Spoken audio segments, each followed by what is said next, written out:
My husband is upright and virtuous, known throughout the court and society as a gentleman.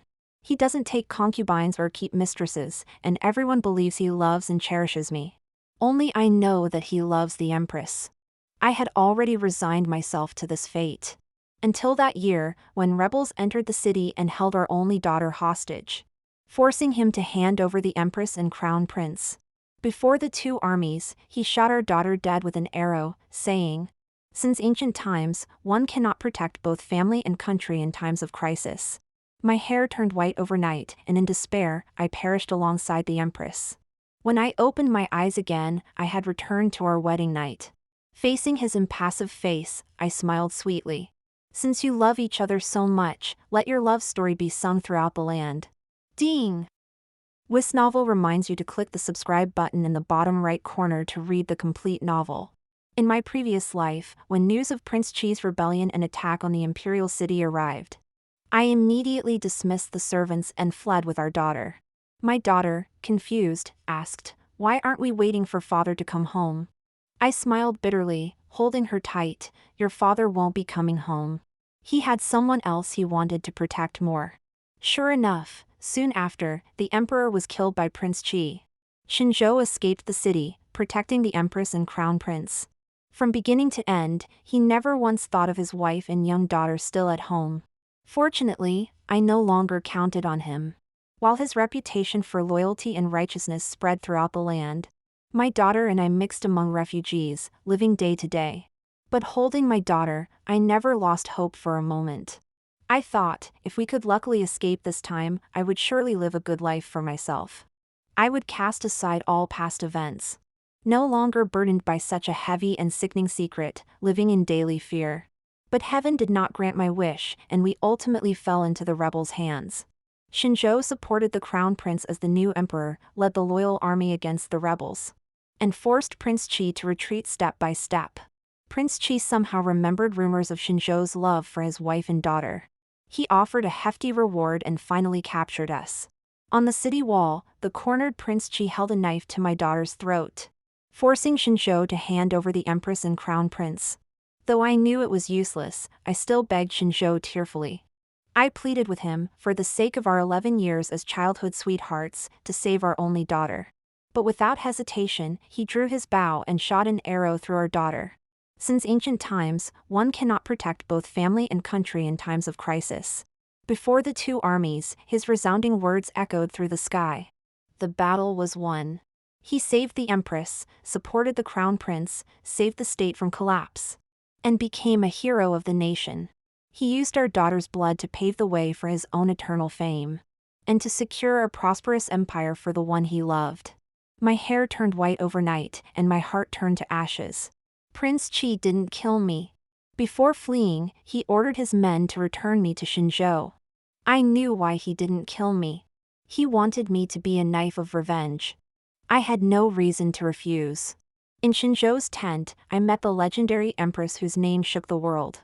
She leaned against Shinzhou, not even bothering to hide their relationship from me. "Your daughter's sacrifice for the country is a great blessing.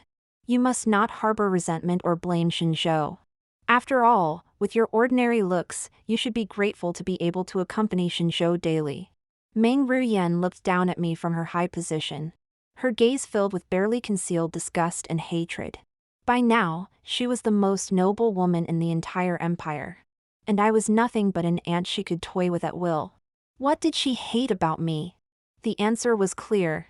I laughed softly. "Your Highness must be very jealous of me, right? I may be ordinary, but I can stand openly by Shinzhou's side as Mrs. Shin, while you, noble as the Empress, can only sneak around like a rat, meeting him in dark rooms." Before I could finish, Meng Ruyan flew into a rage, just as I had expected. She stepped forward and slapped me across the face. "You wretch, how dare you!"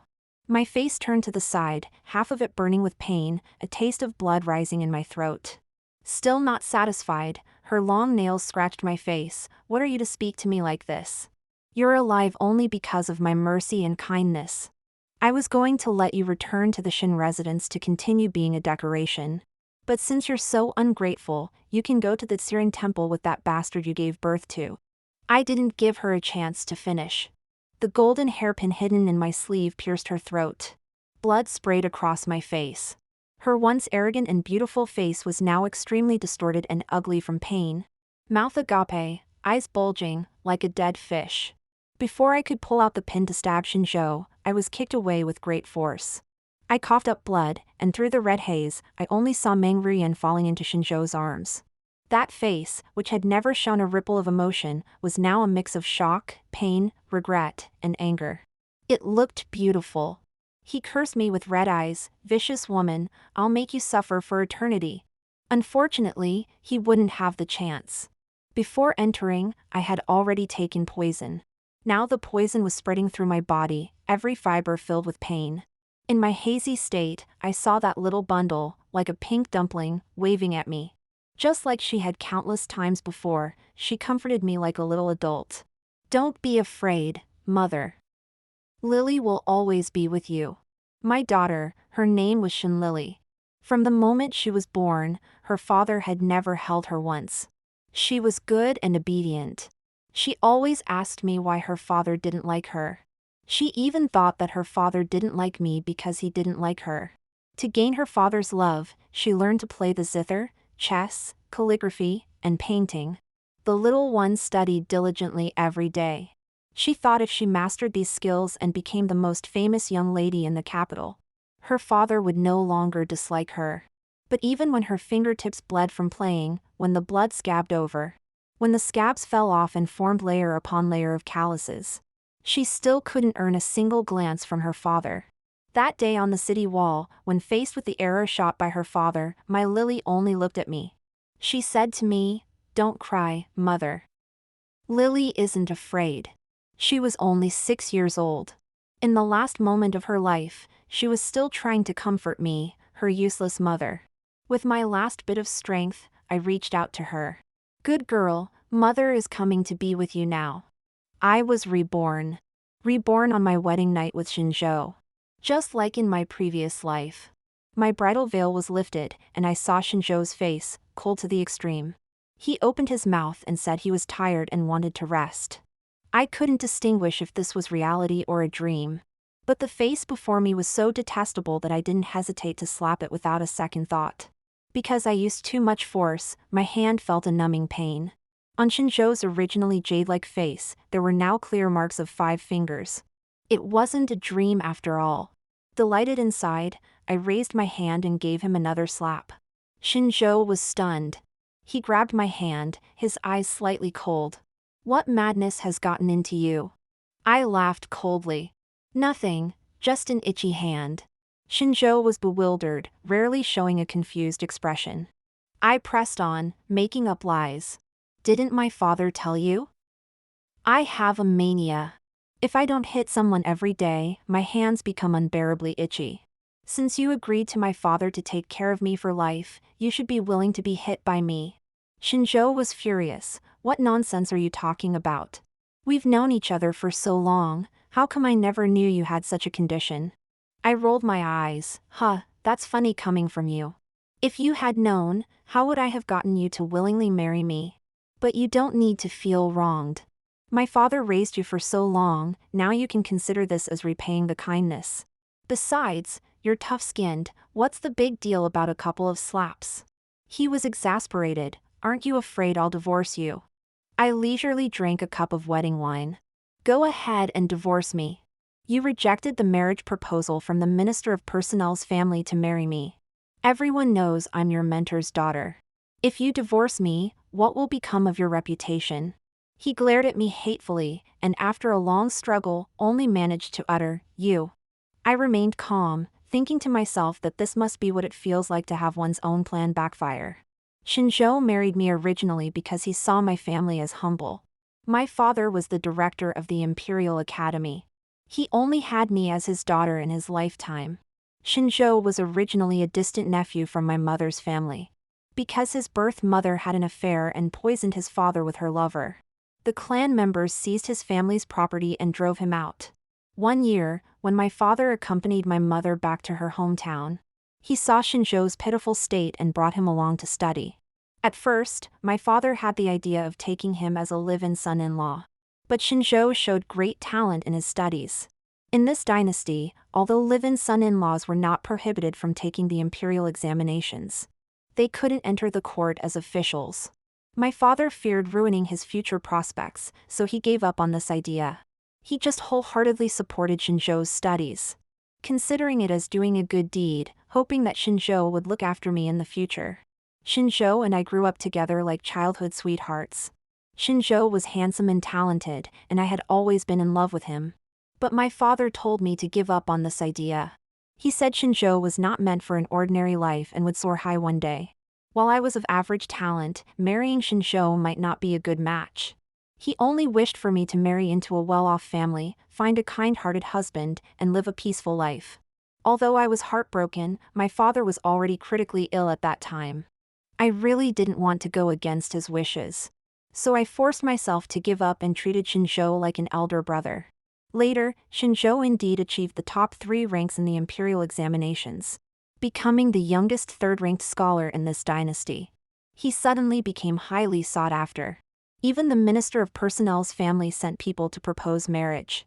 My father asked for his opinion. He said he had feelings for me. He asked my father to marry me to him. I was overjoyed and focused all my thoughts on how to be a good wife to him. But I never imagined that the man I loved wholeheartedly had, from beginning to end, only seen me as a pawn to hide his unspeakable feelings for the Empress. I came from a humble background, my parents had passed away, and I had no siblings, making me a perfect target for him to manipulate. I was only 17 when I married him. On our wedding night, he didn't consummate our marriage, giving the reason that I was too young and he couldn't bear to see me suffer. I thought he cherished me, and I gave my whole heart to him. I managed the household for him, keeping everything in perfect order. To outsiders, we appeared to be a loving couple. For a year after our marriage, he maintained his integrity. When colleagues invited him to brothels, he always refused, saying he had a fierce wife at home. This became a beautiful story that spread. Even though he was always cold towards me at home, I never doubted his feelings for me. I thought he was just naturally aloof. Until I turned 18, he still showed no intention of consummating our marriage. As a young woman with no mother and a deceased father, I didn't even know who to ask about such matters. Later, I mustered up the courage to imitate those courtesans, prepared a table of wine and food, invited him to drink, and during the meal, with my clothes half undone, I sat on his lap. But he pushed me away violently, asking where I had learned such vulgar tricks. He said it made him sick. I'll never forget the way he looked at me then. 3 parts contempt, 3 parts disgust, and 12 parts superiority.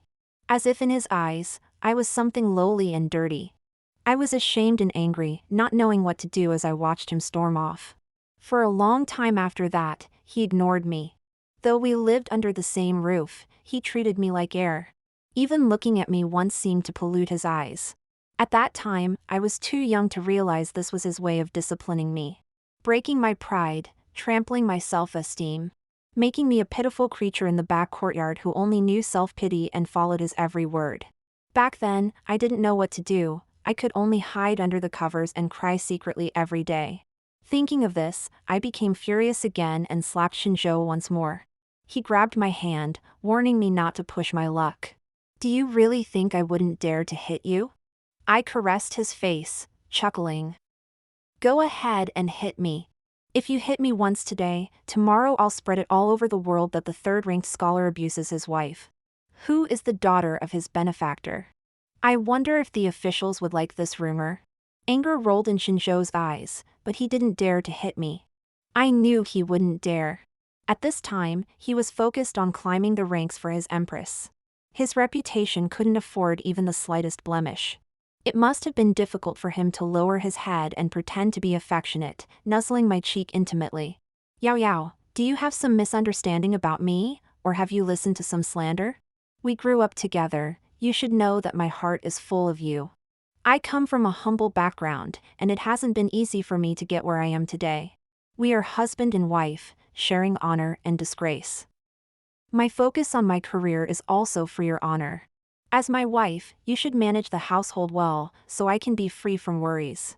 Shinzhou had a pair of passionate eyes. When he looked at you intently, it was hard not to feel as if you were the only one in his eyes. If I were still the Su Yao Yao from my previous life. Such words from him would have made me willing to brave any danger for him. Unfortunately, that Su Yao Yao was already dead.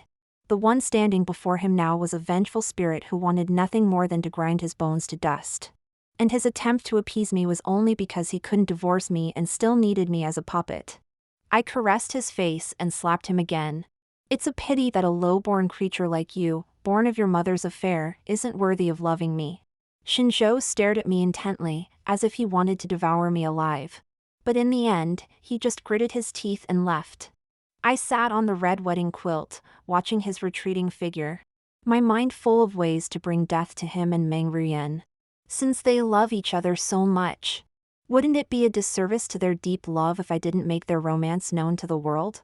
The next day, I woke up early and boiled a pot of hot porridge. I set up breakfast in the main hall and invited Shinzhou to eat. Shinzhou looked at me suspiciously, probably not understanding why I hated him so much last night, but was so attentive to him this morning.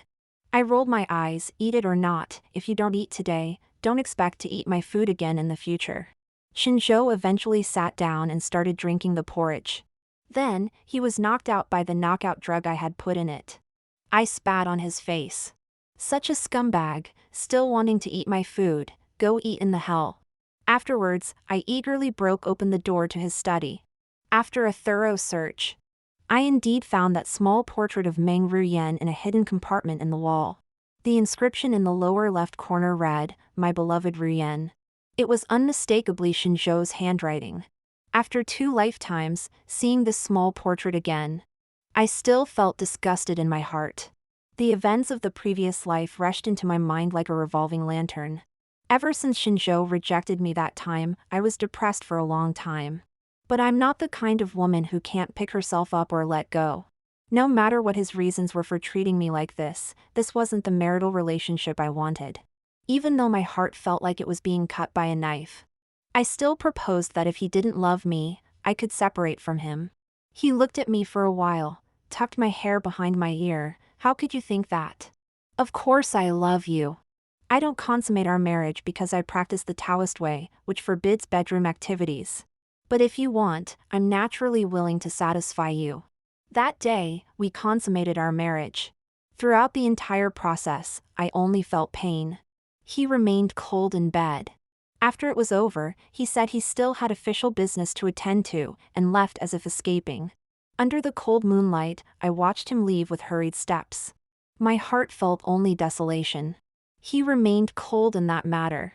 He only slept with me on fixed days each month. Soon, I became pregnant. Later, I gave birth to a child. He never touched me again.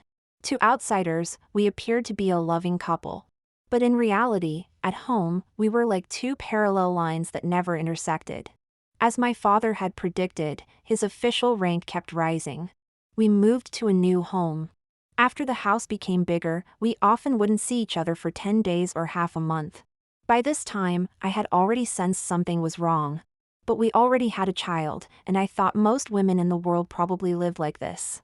I just treated him as the father of my child, and life was still manageable. My only dissatisfaction with him was that he didn't care about Lily. When Lily had just learned to walk, she saw Shinzhou in the mansion and wobbled towards him, wanting him to hold her. She fell halfway and started crying loudly. Shinzhou just frowned and watched from the side, ultimately not picking her up. That day, I had a big argument with Shinzhou. He asked me what else I was unsatisfied with. You wanted protection, I married you and gave you protection. You wanted a child, so I gave you a child. You wanted honor, so I earned you honor. From being the daughter of a director of the Imperial Academy, you've become the wife of a third-rank official. When you go out, everyone has to look up to you. People should know how to be content.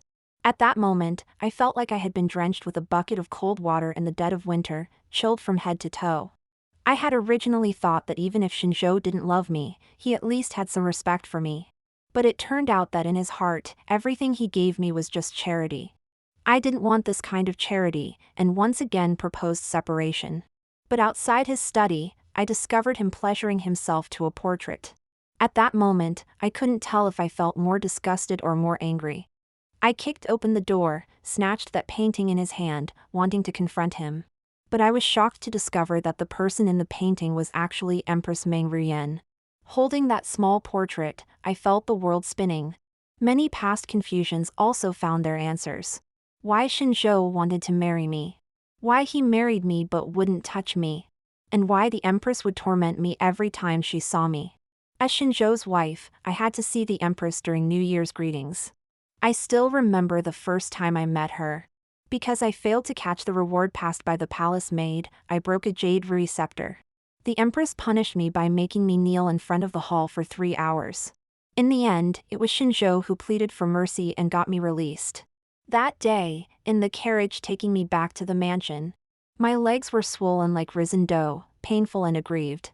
But Shinzhou only said that the Empress had a bad temper but a pure nature, telling me not to harbor resentment towards the Empress. The Empress was known for her bad temper and love of pleasure, much criticized by the court and common people. Yet Shinzhou thought the Empress had a pure nature? I looked up in disbelief and saw a slight smile at the corner of Shinzhou's lips, looking like he was in a good mood. But that smile disappeared in an instant, making me doubt if it was just an illusion. And now, I finally understood that it wasn't an illusion. Shinzhou was truly happy because the Empress punished me. Because the Empress punishing me meant she was jealous of me. What virtue or ability did I have to become a tool for them to express their feelings? I was shocked and horrified, questioning him if he knew that if this was discovered, it would implicate the whole family and leave them with no place to be buried. But he just gave me a cold look. Since you know, then keep your mouth shut. I proposed to divorce him, wanting to leave this madman. But he said, divorce is fine, you can leave, but Lily must stay. Under the moonlight, his jade-like face looked like a man-eating demon. I finally understood why Shinzhou wanted me to give birth to a child. Because he needed a hostage. With a child, I had given him a hostage, even if I knew his dirty and dark secret. I could only pretend nothing happened and help him keep it hidden. Thinking back, in my previous life, he and Meng Ruyen never saw me as a person. They were high and mighty gods, while I was just an ant that couldn't be more insignificant. Even being chosen to act in their love story was already my great fortune for 3 lifetimes. Actually, I had already resigned to my fate. As long as Lily was fine. But they shouldn't have gone after Lily too. Thinking of Lily, my heart felt like it was being cut by a knife. My child, life is too bitter. In this life, mother can't irresponsibly bring you into this world again. But those who have wronged you, mother will send them to hell one by one. I carefully hid Meng Ruyen's miniature portrait close to my body. I knew that if I took this portrait to the magistrate's court, Shinzhou would meet a terrible end. But for me, this was far from enough. Firstly, this painting alone couldn't incriminate Meng Ruyen. Meng Ruyen could simply claim ignorance and avoid any blame. Given Shinzhou's deep affection, he might even sacrifice himself to protect Meng Ruyen's innocence.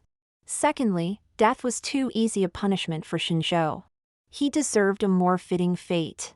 I needed to carefully plan how to make the most of this painting in my possession. At this time, Meng Ruyen was not yet the Empress.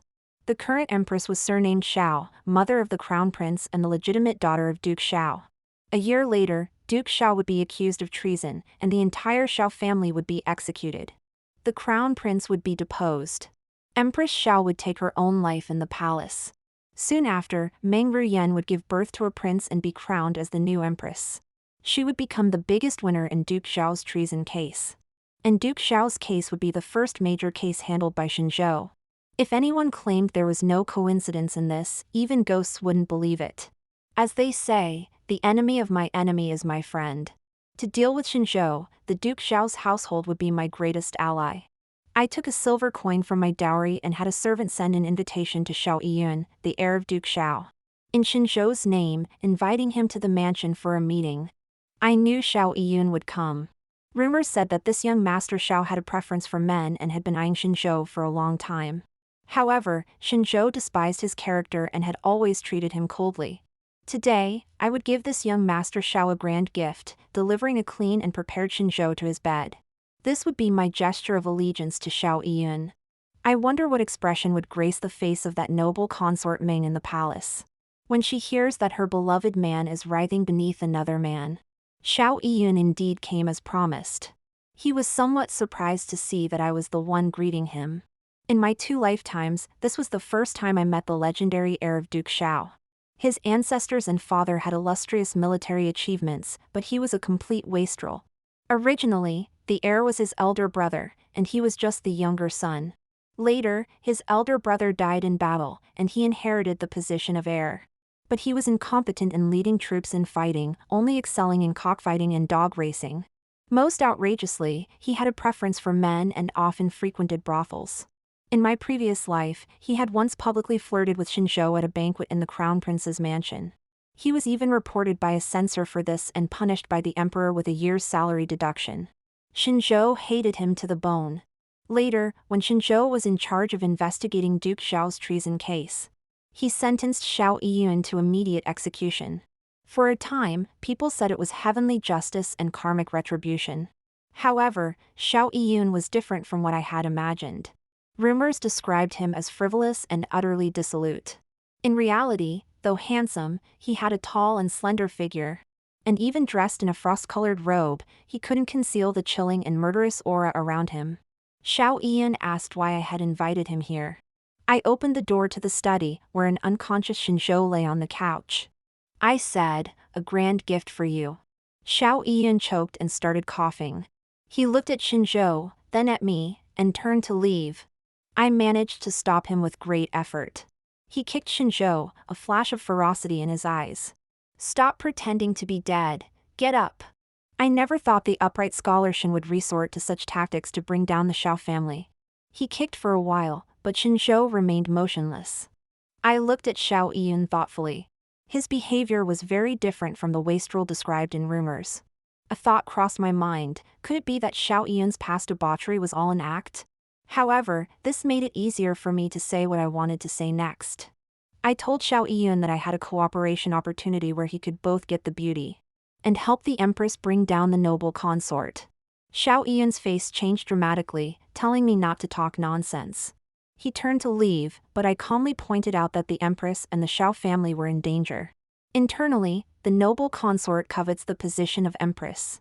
And externally, the Emperor is wary of the Xiao family. The Xiao family may seem prosperous now, but one misstep could lead to ruin. If not for this, young Master Xiao wouldn't need to sully his reputation in the eyes of the world. Hearing this, Xiao Yiyun stepped forward and grabbed my throat in one swift move. "Do you know that what you just said is enough to get you killed 800 times over?" I smiled lightly. "Why don't you go to the palace first, young Master Xiao, and search the Empress's quarters for any items related to sorcery? I'll wait for you here." Xiao Yiyun pondered for a while, then suddenly released me and left in a hurry. At this moment, Xinzhou woke up on the bed. He cursed me, pointing to the sky and the earth, asking what I was trying to do. I caressed his face. "Of course, I want to exchange you for wealth and glory." Xinzhou was furious, struggling desperately, but he was tied up tightly and couldn't break free. Unable to escape, Xinzhou started cursing me in various ways. I must say, his skills as a scholar were quite limited, as he kept repeating the same few curses. Finding him noisy, I fed him another bowl of medicine.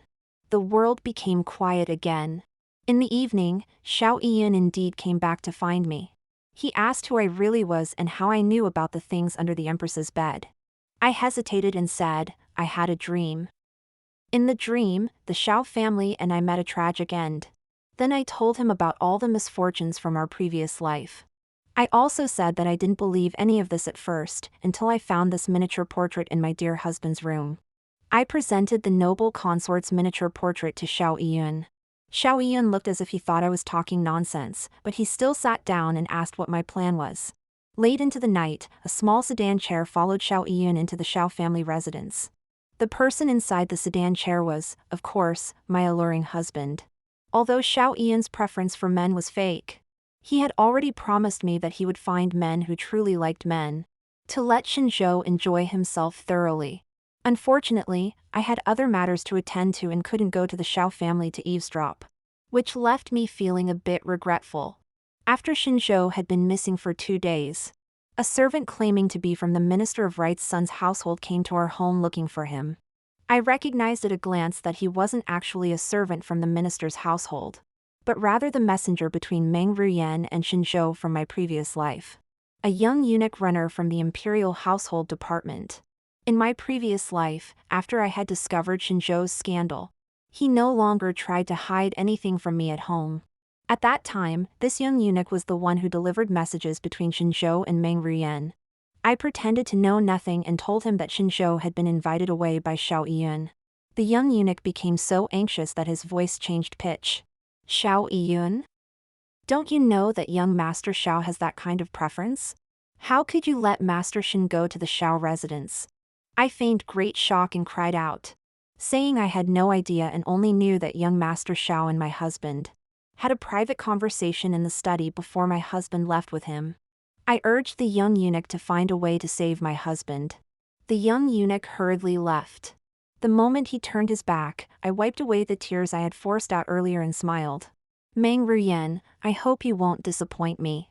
I didn't have to wait long before the young eunuch returned. He said he had consulted his master, and now there was only one way to save Xinzhou. For me to go and make a scene at the gates of the Xiao residence. I pretended to be afraid and asked. It's said that the Xiao heir kills without blinking an eye. Wouldn't I be seeking death if I went to make a scene at his residence? The young eunuch glared at me angrily. Don't you want to save Master Xin anymore? To save Master Xin, the only way now is to make this matter known to everyone. Only then can my master intervene. Besides, you are Master Xin's wife. His humiliation is your humiliation. Even if you die for him, isn't that what you should do? What a notion, that even if I died for him, it would be what I should do. Meng Ruyan had truly never disappointed me. Her sending me to make a scene at the Xiao residence was likely with the intention of sending me to my death. She probably hoped to provoke Xiao Yiyun into killing me with one stroke of his sword at the gates of the Xiao residence. This way, she could both eliminate me, Xinzhou's bedfellow, and use my death to further incriminate Xiao Yiyun. It was indeed a strategy to kill two birds with one stone.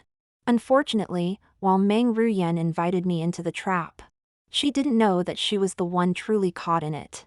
As early as when Xiao Yiyun had abducted Xinzhou, we had already set our plan in motion. That very night, he took Meng Ruyan's miniature portrait to see the emperor. He told the emperor that he had abducted Xinzhou entirely for the emperor's sake. Xinzhou had committed such a disgraceful act that he deserved death. But the emperor couldn't openly punish him. So, he had devised the strategy to make Xinzhou unable to live or die. After all, his own reputation was already bad, so a bit more infamy wouldn't matter. But the emperor's reputation couldn't be tarnished by a clown like Xinzhou. Xiao Yiyun also told the emperor that the only thing he couldn't be certain of was what role Meng Ruyan played in the scandal. If the emperor didn't want to investigate Meng Ruyan, he would return to his residence immediately and kill Xinzhou, claiming to the public that he had died by hitting a pillar, unable to bear the humiliation. If the emperor wanted to investigate Meng Ruyan, he also had a strategy to test whether Meng Ruyan was involved with Xinzhou. Xiao Yiyun's candid explanation showed that every word was for the emperor's benefit. And the emperor couldn't help but be moved. Moreover, he seemed to give the emperor two choices. But in this world, what man, knowing there might be a possibility of being cuckolded, wouldn't want to find out the truth? Let alone when that man was the emperor. The emperor would definitely investigate Meng Ruyan, while Meng Ruyan was planning to send me to my death. She didn't know that her every move was already under the emperor's surveillance. Looking at the young eunuch, I slowly nodded, appearing as if I had been convinced by him. You're right. It's worth dying for my husband. The young eunuch left, satisfied. I straightened my clothes and hurried off to the Xiao residence without delay. When I arrived at Xiao Yiyun's mansion, I was indeed barred from entering. On the surface, I wept and pleaded continuously, while inwardly I was confident, knowing exactly how to proceed with the next step. The Xiao family mansion was located in a prominent area of the city, specially bestowed by the late emperor to General Xiao after the northern campaign. General Xiao had always been close to the common people, so the area outside the Xiao family residence was constantly bustling with carriages, horses, and crowds. I stumbled back and forth at the entrance of the Xiao mansion, suddenly collapsing on the stone steps in front of the door, using every ounce of my strength to wail dramatically. The Xiao family heir is reckless and tyrannical, forcibly abducting commoners and coercing the innocent into prostitution. This outburst indeed attracted the attention of many commoners. I continued to wipe away the tears I had forced out with my handkerchief. My husband, Xinzhou, is the imperial-appointed third-ranked scholar and an esteemed compiler of the Hanlin Academy. Yet the Xiao family heir has arrested and imprisoned him from our home on false charges. Oh, the gods above! My poor husband has been imprisoned for 3 days and nights. I've heard that the Xiao family heir is ruthless. I fear that my dear Xinzhou has already been. Xinzhou, my love, I understand. Even if you could leave the Xiao mansion alive, you would never be able to live with the shame. So I shall join you. I cannot go on living. After dramatically delivering this set of lines, I hurled myself towards the large stone lion at the entrance of the Xiao mansion. Seizing the moment when no one was paying attention, I burst the bag of dog blood I had prepared earlier, instantly causing blood to flow profusely from my forehead.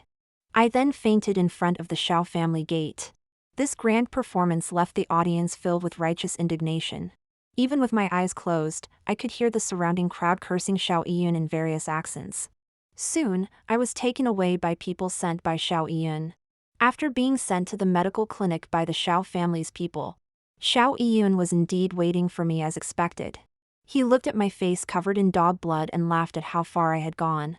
As I wiped it off, I reminded him that if we were to put on a show, we must go all out. The next act would depend on him. As we had planned, this incident I stirred up became known to everyone, and indeed caught the attention of the imperial censors. The next day, Xiao Yiyun was collectively impeached by the censors. For a time, all the civil and military officials at court had no time to present any other memorials. The emperor was furious and immediately decided to personally investigate the case. Xiao Yiyun and Xinzhou were escorted into the palace to face the emperor. And I, as a key witness, was also brought into the Hall of Supreme Harmony. After such long planning, the grand show was finally about to begin. I arrived just as the interrogation was beginning. After not seeing him for several days, Xinzhou had already been tortured to the point of being skin and bones. It's a pity Meng Ruyan wasn't here. I really wanted her to see Xinzhou's appearance today. He was very agitated when he saw me, cursing me as a poisonous woman, his eyes looking as if he wanted to swallow me alive. I threw myself at him, crying loudly, "Husband, what has happened to you?"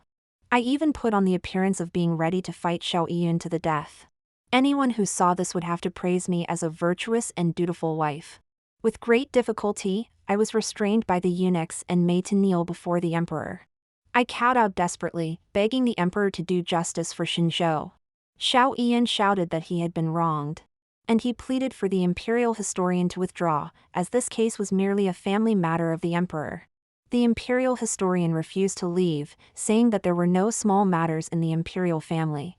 Xiao Yiyun looked at the emperor with difficulty, firmly stating that if the imperial historian didn't leave, he wouldn't be able to speak about the case. He glanced meaningfully at Xinzhou, indicating that perhaps they should let Xinzhou decide whether the imperial historian should be present or not. Xinzhou kowtowed, begging the imperial historian to withdraw. The imperial historian, whether out of the belief that there were no small matters in the imperial family, or out of a desire to watch the drama unfold, firmly refused to leave. As the three of them argued back and forth, the emperor's face grew darker and darker. Finally, unable to bear it any longer, he waved his hand and ordered the imperial historian to withdraw first. The imperial historian had no choice but to leave. With the imperial historian's departure, only Xinzhou, Xiao Yiyun, Empress Xiao, and I remained in the hall, apart from the emperor and his personal eunuchs.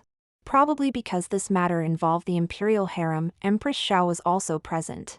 Xiao Yiyun, fully committed to his act, immediately prostrated himself at the emperor's feet.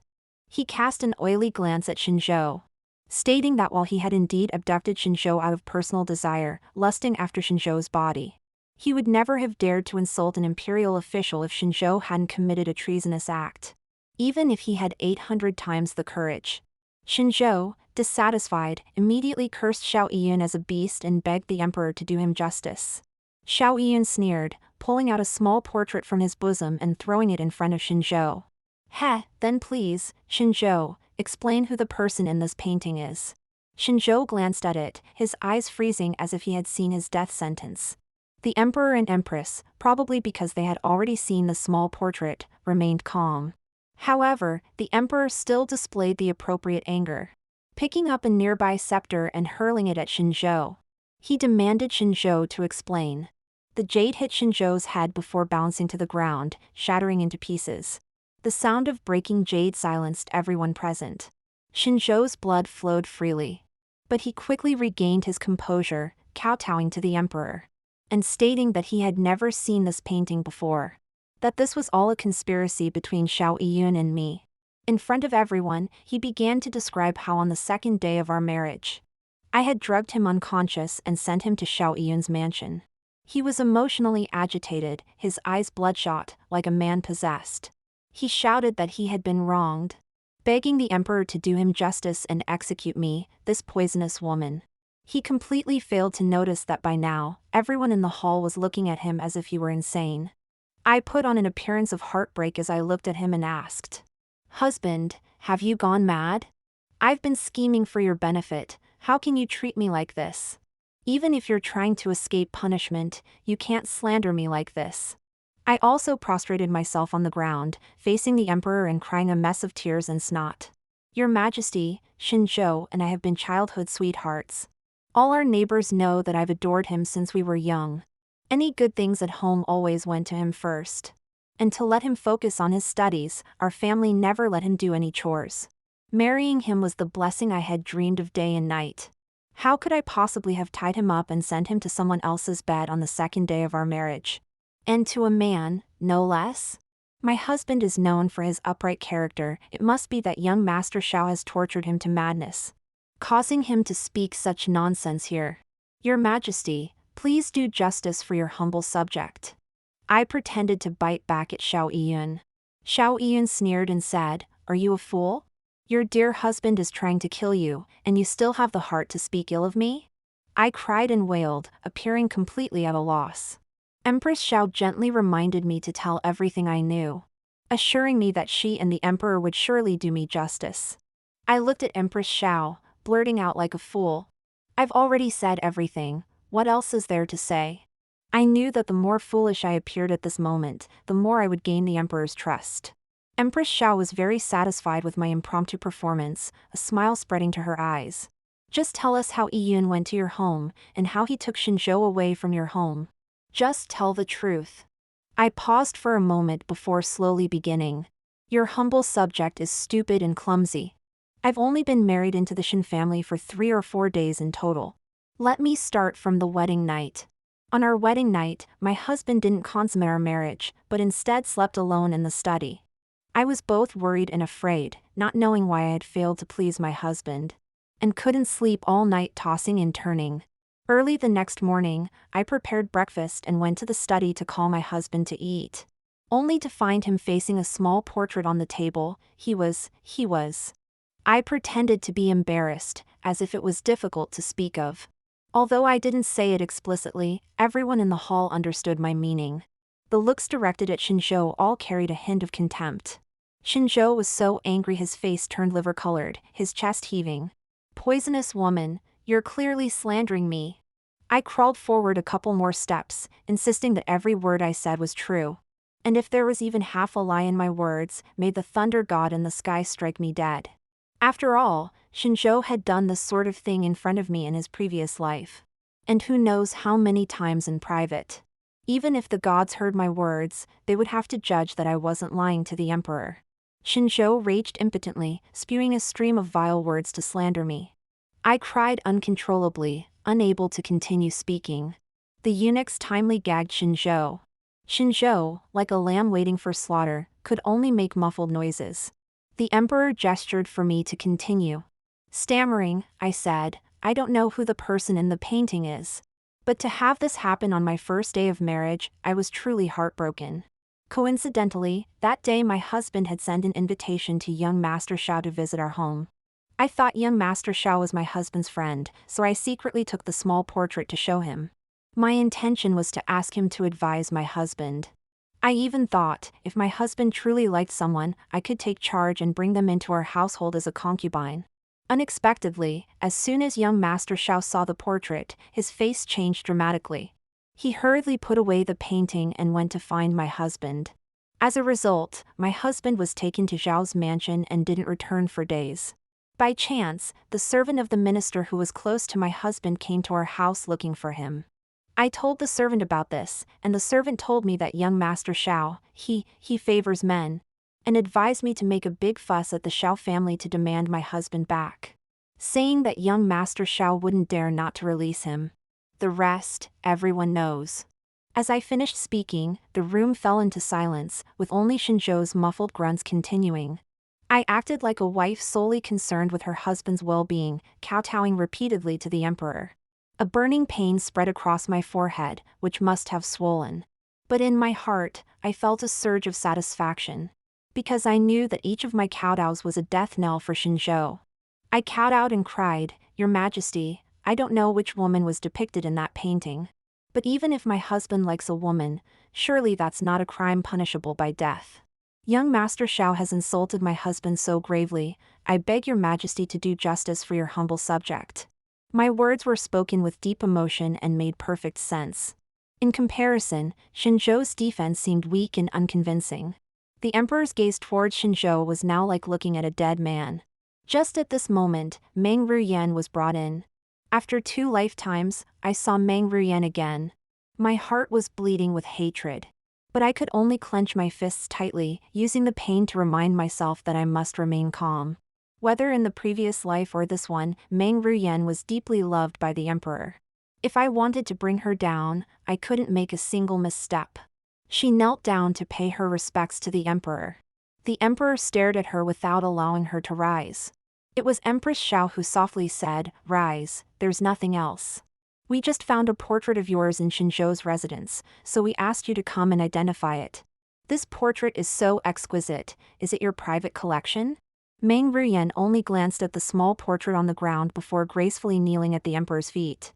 "Your Majesty, I didn't give her a chance to explain herself. As soon as she raised her head, I pretended to see her for the first time, widening my eyes in terror, pointing at her, too shocked to speak. Then, disregarding the presence of the emperor and empress, I crawled on my knees to Xinzhou and slapped him hard several times. You fool! How could you lust after the noble consort? If you desire the noble consort, why did you marry me? You bastard, this is a grave offense against the emperor. It's one thing if you die alone, but you're dragging me down with you. I'll fight you to the death." I frantically beat Xinzhou, drowning out Meng Ruyan's explanations with my outburst. Xinzhou had already realized the situation was hopeless when Meng Ruyan entered. He gritted his teeth and endured my beating without a sound. By the time the eunuchs pulled me away, Meng Ruyan had missed her best opportunity to explain. She knelt at the emperor's feet, her face slightly raised, tears sliding down her cheeks. On the verge of crying, looking utterly pitiful. Unfortunately, the emperor's attention was now completely focused on me, not sparing her a glance. I had already started kowtowing to the emperor again. "Your Majesty, I've only been married to this beast for 3 days. What he did has nothing to do with me. If you want to execute his entire clan, could you first allow me to divorce him?" I cried with snot and tears, looking as ridiculous as a clown. But this also lightened the heavy atmosphere in the hall. Meng Ruyan's earlier tears had been in vain. Xiao Yun laughed at the right moment. "Your Majesty, just grant her request. She looks quite pitiful." The emperor impatiently waved his hand. "Get up, stop crying. Your crying is giving me a headache." This was a sign of pardoning me. Overjoyed, I quickly kowtowed to express my gratitude. At this point, the emperor turned to Meng Ruyan. "Explain yourself. What's the story with this painting?" As the saying goes, the first attempt is the strongest, the second weaker, and the third exhausted. After my interruption, Meng Ruyan's pitiful expression was no longer as perfect as before. Now, she could only dryly state, "The person in the painting does indeed bear a 7/10 resemblance to me. But I neither painted it nor gifted it. What explanation does your Majesty seek from me?" Unsurprisingly, she was prepared to abandon Shinzhou. I looked at Shinzhou kneeling in the great hall, wondering if his heart was being torn apart by his beloved's betrayal, or if he found solace in sacrificing himself for his love. Either way, it made me happy. Meng Ruyen was still employing her tears, crying more and more pitifully to the emperor. Your Majesty, I don't know what others have said or done, but to condemn me based on a small portrait is truly unjust. Your Majesty says Shinzhou has confessed to an affair with me. Then please release him and give us a chance to confront each other. The hall fell silent, with only Meng Ruyen's sorrowful voice. I have been married to your Majesty since I was 18. And there hasn't been a day when I didn't devote my heart to you, worry about you, or long for your presence by my side. I may be a bit willful at times, but if your Majesty doesn't believe in my unwavering devotion, Ruyen begs your Majesty to grant me death to prove my innocence. As she spoke, Meng Ruyen raised her head, looking at the emperor with grievance, pearl-sized tears flowing from her eyes at the perfect moment. This tear-stained appearance would have certainly captivated the emperor in the past. But now, the emperor only scrutinized Meng Ruyen without saying a word. With no one responding, Meng Ruyen had no choice but to get up from the ground, making as if to dash herself against a stone pillar in the great hall. Just as Meng Ruyen was about to hit the pillar, the emperor finally instructed the eunuch beside him, quickly stop the noble consort. Meng Ruyen breathed a sigh of relief and knelt down. Thank you, your Majesty, for believing in me. The emperor coldly looked at her and said, I'll give you one more chance to tell the truth. Or you can choose to confront Shinzhou. Meng Ruyen finally spared a glance at Shinzhou, probably certain in her heart that Shinzhou would sacrifice himself for her. She chose to confront Shinzhou without hesitation. The cloth in Shinzhou's mouth was finally removed. Shinzhou didn't disappoint Meng Ruyen. He first looked at her steadily for a moment, then immediately cowed out on the ground. Your Majesty is wise. I, the criminal Shinzhou, was bewitched and dared to lust after noble consort Meng, a crime punishable by death. But noble consort Meng truly knew nothing of my despicable thoughts. To avoid implicating others, I am willing to die for my crimes. Shinzhou, don't love too much. Hearing Shinzhou take all the blame, Meng Ruyen breathed a sigh of relief. She crawled to the emperor's feet. Your Majesty, you've heard it. I am innocent. This must be someone using Shinzhou to frame and incriminate me. You must do me justice. The emperor kicked her away. You vixen, even now you're still glib-tongued. Do you take me for a fool?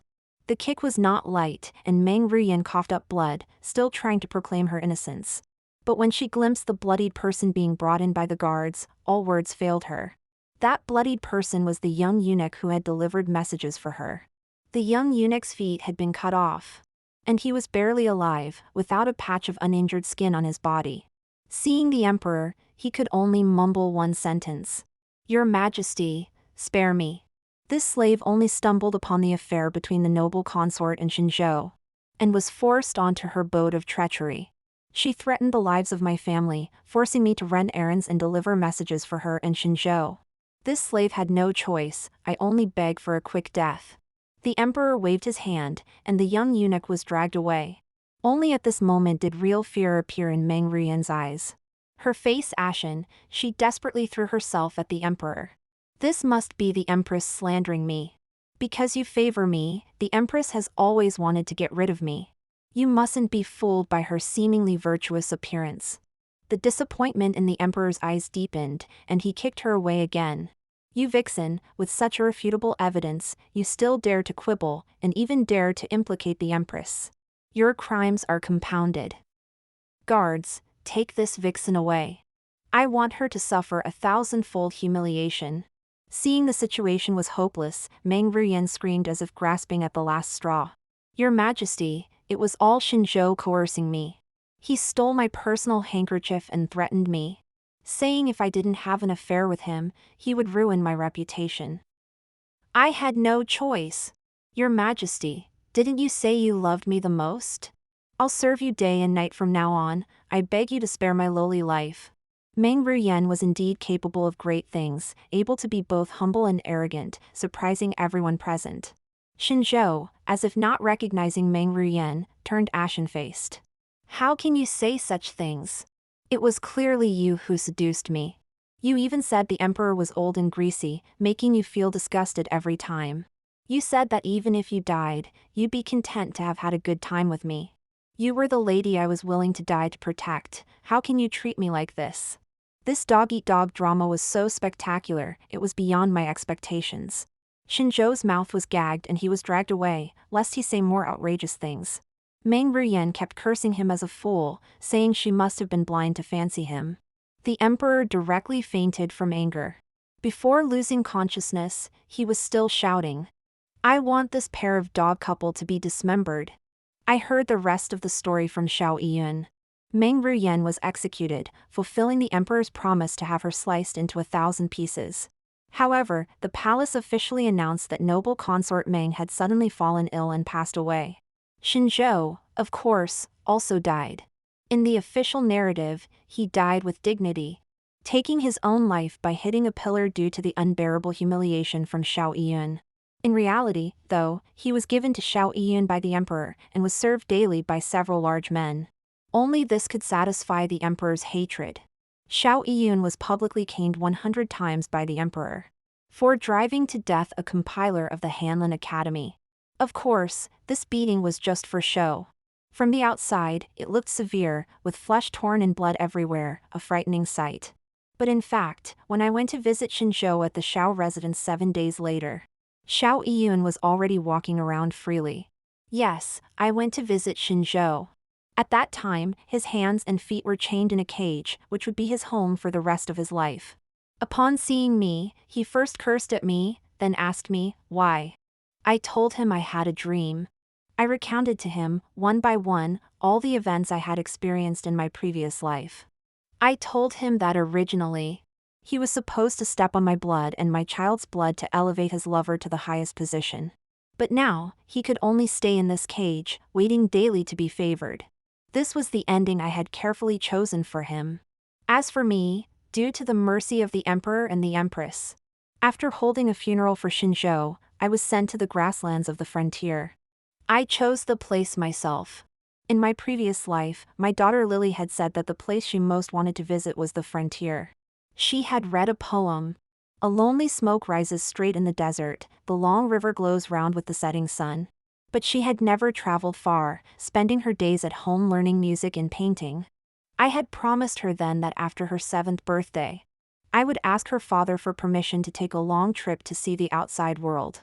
But my Lily never lived to see her 7th birthday. Lily, in this life, mother will go to the frontier for you, watching the setting sun every day and admiring the desert every night. If you can forgive mother, please be my daughter again in the next life.